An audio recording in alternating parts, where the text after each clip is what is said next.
everybody, hope you're all doing well. Welcome back to another episode of CSGO News. As always, guys, hope you all enjoy. And first off, in our first story today, I do want to talk about the newest French team on the scene. That is a team by Devil. If you guys remember, the old Envyus player, obviously replaced by Sixer there. And he was actually coaching at ESWC this past weekend, or this last weekend. And he was actually coaching for a team known as Red Instinct. This Red Instinct team, he actually made the front page of Reddit. You know, no one knew why he was back to coaching a random team there. And the reason became very apparent yesterday as he actually picked up two of those former Red Instinct players. One of them being Loki, you know, nothing special there. I don't see any star talent, but also their top fragger in many of their matches and probably their best player, that is Maiden. He took those two former players and formed a threesome there, and also he pulled two other former LDLC members way back, that XPG, you know, way back on the old LDLC lineup, you know, a couple years ago. He also was actually a part of the former Queen Consolidated roster, and now coming back to this new team, it's also going to be called Queen Consolidated. And they also picked up another former LDLC member, that is Bully. If you guys remember that name at all, it's because he actually used to play with Existence. It was Bully and Matend,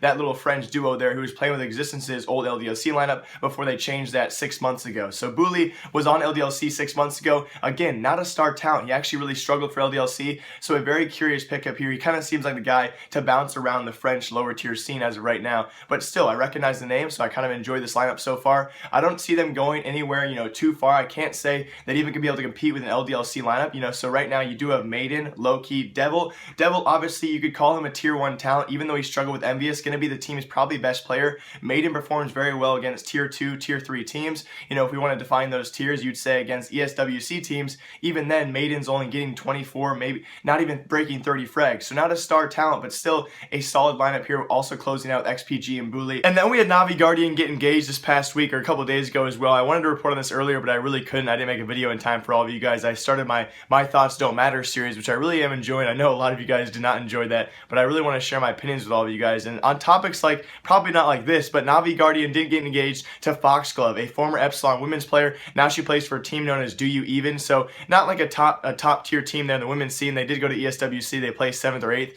That's Gla1ve. A little background for all of you guys. She's also, yes, a professional CSGO player marrying another professional male CSGO player. That has to be one of the cutest stories I can share with all of you guys. Obviously, pictures like this, like he tweeted out a couple days ago, again, you know, just such an adorable relationship. And again, the CSGO community loves these kind of things too. You know, over 10,000 favorites for this tweet. It was absolutely insane. So really cool to see that. Yes, Na'Vi Guardian is now engaged. Hopefully going to only boost his morale, make his play even better. So really cool to see that in news. And very unfortunate, guys, from Fnatic stand-in to Fnatic lineup, and now the short ride is over. Yes, Venton or Wenton, however you freaking pronounce it, Wenton is now off the Fnatic roster. He has been replaced though by another Swede. That is going to be Disco Doplan, a player that you probably could have guessed was going to stand in eventually. I mean, I guess it was a pretty predictable thing. I certainly would have predicted that though, but Disco Doplan, I guess former NIP stand-in for Pith for a short time, and then replaced by Michael Lilly. He then went back to Epsilon Esports, been playing decently well for them, but now he is off the Epsilon roster, and of course joining Fnatic. You know, who would not take that offer? So he's going to make their fifth member roster now complete, and he will be replacing Venton. So Venton, a short ride there, but also I really want to talk about Epsilon very shortly, because with Disco Doplan leaving that actual roster there, I certainly thought that Epsilon would be not even qualify for this European minor, but they're doing really well as of right now. I'm going to show you guys in later clips my predictions for that European minor, and Epsilon was not a team that I would predict to be doing that well. They're actually already qualified out of group stages there, and they're probably going to, you know, hopefully play on and actually qualify for the offline qualifier. So they're actually having a stand-in player right now on screen known as Cali. He actually is a current Archangels player, and this guy's a stud. I mean, if you see his profile picture, and he's playing decently well for the team themselves though is going off. They've already won their 2 games and will be going out of group stages there at the qualifier. So hopefully best of luck to them. And yes, Disco Doplan now on the Fnatic roster. So I do briefly want to talk about Gla1ve, the new addition obviously for Kerrigan over on the Astralis lineup there pretty recently. They actually had their first maps with Gla1ve not too long ago against Envyus. I believe it was 2 nights ago, maybe not even that. And then 18 hours later, their second 2 maps, again, these against Mouse Sports, these were only ECS matches. So first off,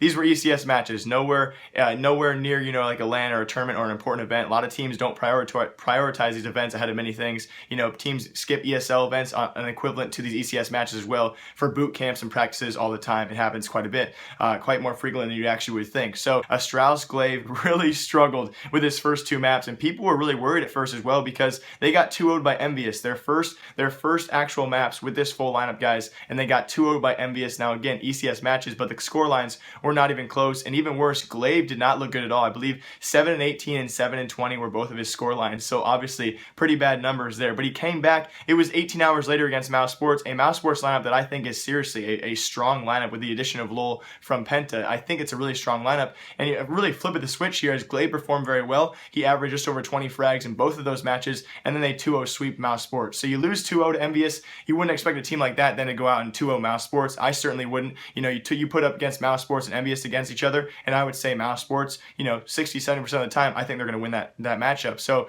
real big flip of the switch there. Gla1ve is back. I think he has, you know, a lot of room to progress in the future, and hopefully maybe pull over Valde sometime soon. But yes, Gla1ve is looking very well now for Astralis. Going to be really cool to see how he does portray himself in the future if he continues on these random stints of playing well and then having a roller coaster ride and not playing well. Going to be cool to see how he ends up. I also want to talk about very briefly is Sixer on the Envyus lineup. Now, a lot of people talked about this early on when he was first added on, the devil was the problem thing. You know, that was a big issue.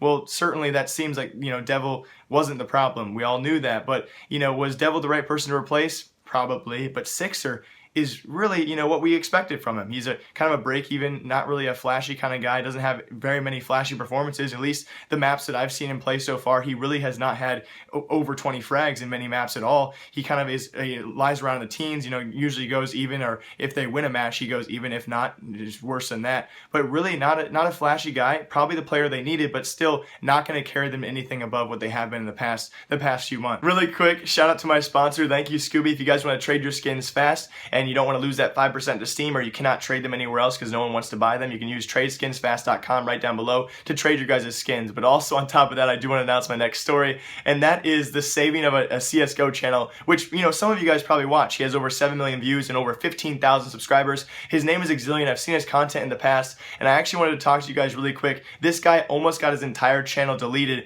but Anomaly actually told his manager not to. So quick shout out to Anomaly, guys. If you ever seen Exilian's content, he does, like, you know, case openings or reactions from all these streamers and other YouTubers. He takes tiny clips from other YouTubers, which is against copyright, you know, laws, obviously, because those YouTubers aren't making revenue off his videos. And so, you know, he was actually copyright struck, I think 3 times. And I was talking to Anomaly because this guy Exilian and his friend reached out to me.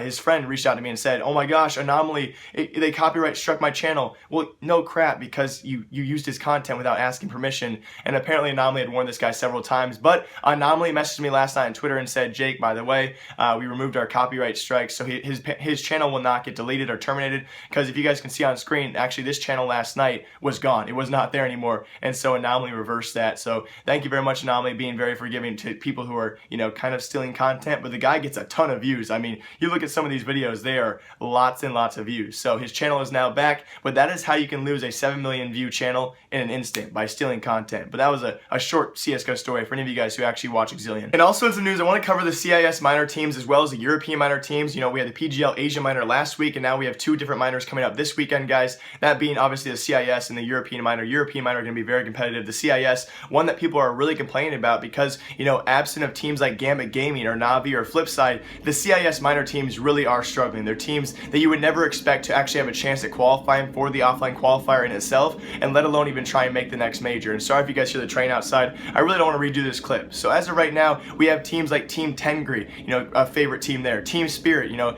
a team probably, I think it was back this summer, a team that we thought might be able to jump up a tier, but they were performing very well. One of those teams you would bet on commonly against these lower tier teams to win. So a favorite team there. And also the last team that I would suspect has a chance at qualifying. Again, the top 2 of these 8 teams on screen actually do qualify for the offline qualifier. That is S4S. If you guys do not know, they actually have Hooch and Space, former Gambit Gaming players on their lineup. So obviously going to be a big, you know, a big help there. They also have experience, and across these lineups, there's not much experience going on, especially in this kind of setting. So they do have Hooch and Space on that S4S lineup. And, you know, you have a lot of teams like even Team Preparation who failed to qualify for this offline qualifier. A lot of top tier teams were actually knocked out by these lower tier teams because there were no invites to the CIS minor. Kind of a unique thing there. You know, most of these minors have a few teams that are invited. This one did not have any at all, which kind of made sense because you were able to knock out those best teams by these lower tier teams having a, you know, a surprise victory here and there, which makes it seem like those best teams really didn't deserve it. So really cool, an interesting bracket here for the CIS minor. Obviously, at least 2 of these teams will continue on to the offline qualifier, and maybe they will surprise us. Maybe they will beat, you know, higher tier teams. Maybe they won't.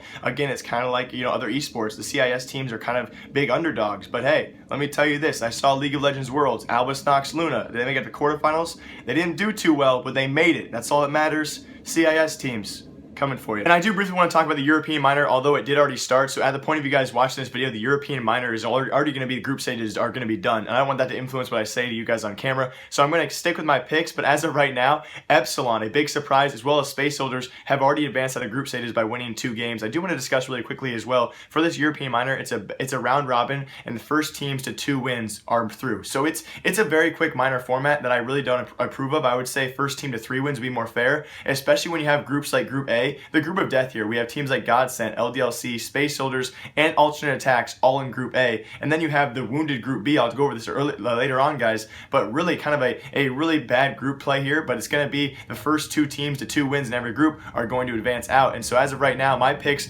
again, sorry for the train out back, guys. The train keeps on coming all day long. My picks, Godsent and Hellraisers, both lost their first maps. So, arguably they're probably not going to go through because they had one bad map. They were very close, but they lost. So they're pretty much screwed going forward. So I would think for a minor format, 3 wins would be fair. But as of right now, I want to discuss these teams. Epsilon, a big surprise because, like I said earlier, they lost Disco Doplan, one of their more decent players. They have a stand-in from Archangels known as Callie on screen right now. This guy looks like a bad butt. Look at that. I mean, who wears sunglasses inside nowadays? Callie does, and he's doing really well for the Epsilon. For Epsilon, they're already out of group stages. I did not predict that. I would have guessed losing Disco, they would not have made out of groups, and they're definitely, I wouldn't have said they were going to qualify. They have a chance now, obviously not already in the quarterfinals. Also, ENCE Esports, I think they actually, they won their first game, they lost their second, but they also have a chance to qualify out of groups as well. And they lost Juho. They're playing, I believe, their coach right now. They don't even have a 5th member. ENCE lost Juho, and then on top of this, guys, Heroic. Heroic is probably not going to advance. This is more of a predictable one. As many of you guys know, they struggled in ESWC last week. They lost Gla1ve to Astralis.